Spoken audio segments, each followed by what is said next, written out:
G'day folks, Scott Amon here from OzVenture. Hope you're all well. It looks like most of you have enjoyed the last few episodes that we put up that related to our earlier trips around Australia. As we stated then, they were life-changing trips, really set us up for what we wanted to do with the rest of our lives. And that's what we've done, and it explained a bit about where we started from, where we ended up. So, 41 years of travel around Australia, 41 years of towing boats, caravans, various full drives in our ownership over that time. And I'd like to share some of my thoughts on what I think is the most reliable full drive today to go and do major Australian adventures in. And I'm saying reliability. I'm not saying most power, most capable or anything like that. I'm saying reliability, because when you get out there in the bush and you're a long way from help, whether that be mechanical help, and let me state straight out, I'm not a mechanic and I don't pretend to be, but I do make it my job to understand as much as I can about the workings of my vehicles, boats, caravans, trailers, the whole lot, because there's times when we need to dig deep to get ourselves moving if something breaks, or to know whether we should or shouldn't be moving on. So there's a lot in it, and we're not all going to be mechanics. A lot of people pretend to be, and a lot of mechanics aren't great mechanics either. So I do spend a fair bit of time chasing down what I believe are the best mechanics, and I take their advice and I get them to work on my vehicles. I do a fair bit of maintenance myself. So I just wanted to explain to you, over all our experiences over such a long time, there's a lot of people on the internet in this day and age that are spruiking how to travel to remote areas, how to be safe, how to do it right, what to do. Without being derogatory to them, they've been doing it for sometimes 4 and 5 years, and they're telling you stories about all sorts of things, equipment and places that haven't got a lot of first-hand experience behind them. And that doesn't mean I'm right all the time either. But I'd like to think that I've gained some credibility and some knowledge over 41 years of Australian travel, remote Australian travel, that is. So let's get down to the crux of it. What is the most reliable full drive to do remote adventuring in Australia right now? A lot of people will probably say, oh, look, mate, it'd have to be the newest, the latest and greatest. There's probably portions of truth in that, but the bottom line is, in all the travelling we've been doing over the past few years, I've seen a lot of brand spanking new vehicles on the back of tilt trays. I'm not bagging anyone out here, I'm not bagging any particular products out, but I've seen a lot of the big American trucks broken down and waiting long periods for parts. And just as a little aside to that, those big American trucks haven't just turned up in the past half decade or decade. When we travelled around Australia in 1985, and we did it again in 1990, fully blown long trips, and then many trips in between, we travelled with an F-150, some people in that, and they had major part problems, and they had some operating problems as well. That's one out of many, but that was a long time ago. That was 35, 40 years ago. So the same sort of things were going on then. So probably the most common breakdown issue that I see out in the bush and in remote areas these days is due to electronic componentry and water intrusion. That's right up there with one of the biggest breakdown factors that I see. I guess no modern day vehicle is immune to that, and that's why I question whether the latest and the greatest in modern day vehicles are the answer to reliability. They have that much electronic componentry, it's creating major issues, and no vehicle manufacturer is immune to that. And look at other things, really simple things like, we had four or five Hiluxes up until about 1990. Lovely vehicles, couldn't kill them with an axe. They were very reliable and very good. And nowadays, you've got the CV joints in a modern day Hilux. Modern day Hilux drives beautifully, got all the power in the world. It's got a lot. It's very capable, but all you need is a stick to puncture a rubber CV boot, and you bug it. Like, that's the nature of modern day vehicles. So I really question whether they are the answer to reliability these days.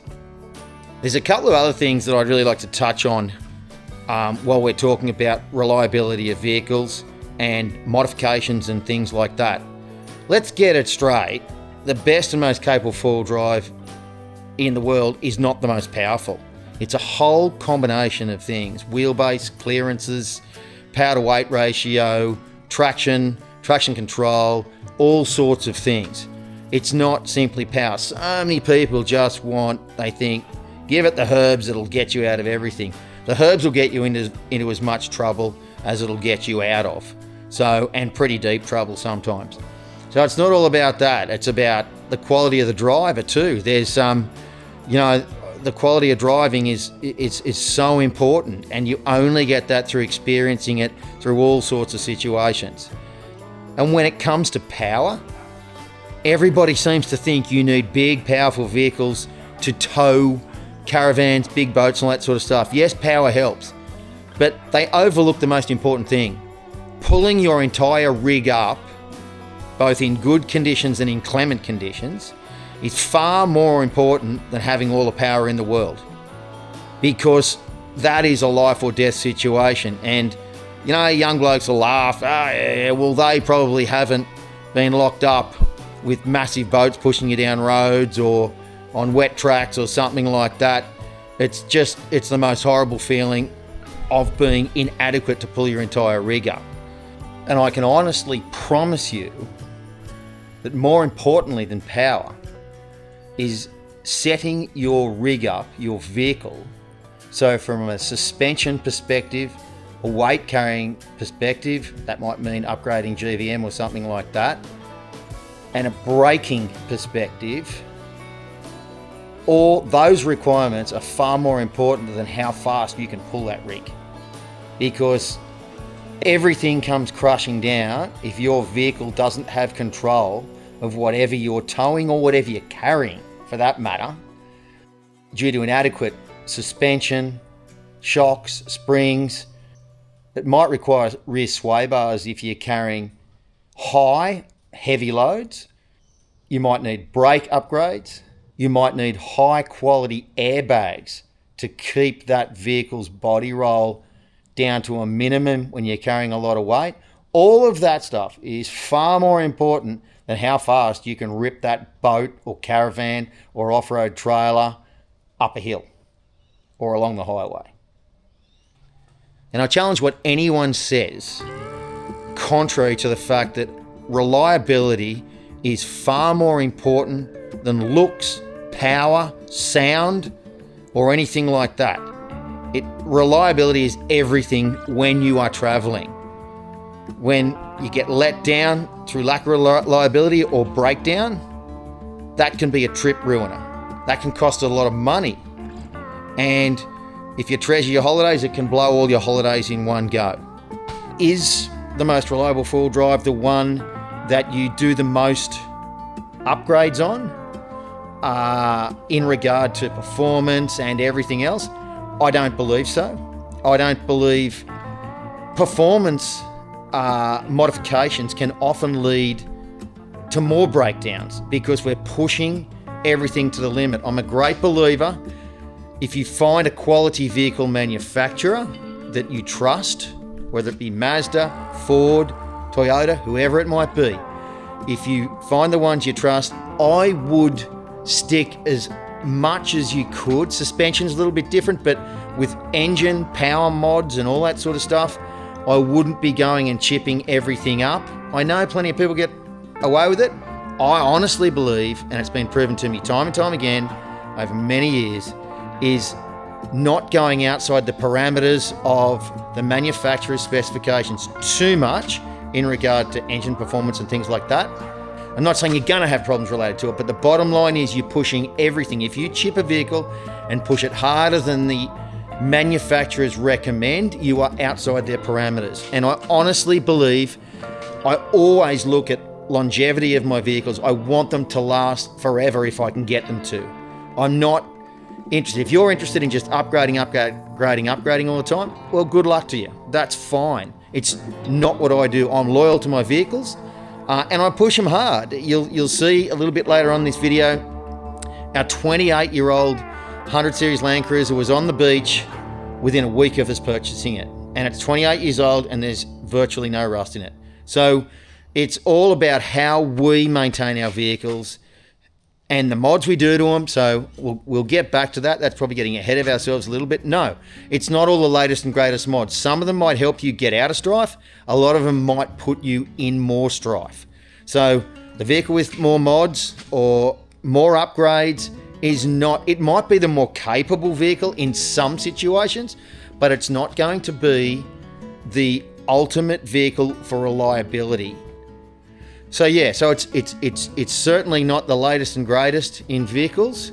I'm not saying they're not reliable, but are they as reliable as an older vehicle that's been incredibly well maintained and after every single trip is meticulously gone over and checked?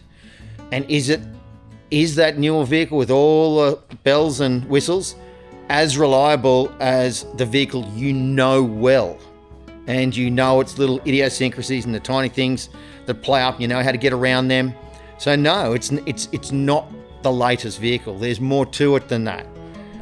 So I guess the point we're getting to with newer versus slightly older vehicles is the newer vehicle has got far more things that could potentially go wrong, far more electronics that can potentially go wrong, and maybe they just aren't built structurally as well, as basically and as simply as some of the earlier models. And I believe that quite strongly. And just on that, I get the feeling that when common rail diesels were first introduced, and I guess, let's say in the Toyota range, that was around 2006, 2007 or something like that. When they were first introduced, I think we lost the longevity of engine life. And I also think we lost some reliability. Some people might say it's a pretty far-fetched concept or idea, but from what I've seen and from what mechanics tell me, these common rail diesels don't get anywhere near the kilometres in their lifespan, even if they're looked after like the older vehicles, as the straight running diesel. The other thing is there's no doubt that common rail diesels are running at higher tolerances with fuel delivery and all that sort of stuff. So all that plays a role in longevity and inevitably in the reliability of your vehicle. So I also reckon, and again, you might think it's far-fetched, but you know, when you've owned a fair few vehicles and machinery and things like that, you tend to get a feel for these things, I believe. And I think that around that time that a lot of our four-wheel drives changed over to common rail diesels, the quality of the metal in our machinery, vehicles, the whole lot, deteriorated quite dramatically. The things required to manufacture steel became more expensive, and manufacturers of motor vehicles started going for cheaper options. So I don't believe the structural integrity of our modern day vehicles is as good as vehicles made, let's say, 10 or 15 years ago. So extra complexity in our engines and possibly some shortcuts in metal quality, thickness, has also led to modern day four-wheel drives just not able to have the lifespan that some of our earlier models did. So obviously we're getting very, very close to telling you what I think is the ultimate vehicle for reliability when traveling outback Australia, and I'm pretty confident that a lot of people will agree, and there'll be plenty that don't, obviously. So it is, in fact, I believe, the older vehicle that is better made with better quality materials, that has more basic engine componentry, that isn't overly complicated and loaded with electronics. I believe if you can source these early vehicles, let's say 15 years old and even up to 20 years old, in good condition, and then spend a lot of time tidying them up, getting them right. Any age, wear and tear needs to be sorted and fixed, so you need to buy them in good condition to start with. But I believe in the end, if you get them right, there's a lot of parts around, so they're not difficult to work on or to get parts for.